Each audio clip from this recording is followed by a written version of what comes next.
Wow, এই ফলগুলি আগে খাইছি ছোট থাকতে, পাইড়া পাইড়া। এটা কি যে ফল নাম জানি না, অথচ খাইছি। আমি একটু জুম করে সবাইকে দেখার সুযোগ করে দিই। এখানে এই ফলগুলি এত ভালো, পুরা গাছটা ভরা ফল। আশেপাশে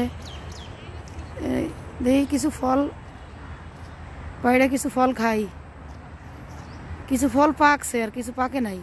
ফল গাছটা হচ্ছে এরকমের চিকুন। দেখেন তো কেউ গাছটা চেনেন কিনা। এটা কি ফল আপনারা কমেন্ট করে জানাবেন। আমার কাছে খুবই প্রিয় এই ফলগুলি, ভালো লাগে, অনেক ভালো লাগে ফলগুলি, অসাধারণ। এই ফল খাবি নাকি? কিছু পাড়, কিছু ফল খাই। ওয়াও, এটা বাগান। এই বাগানে অনেক প্রকারের ফল আছে।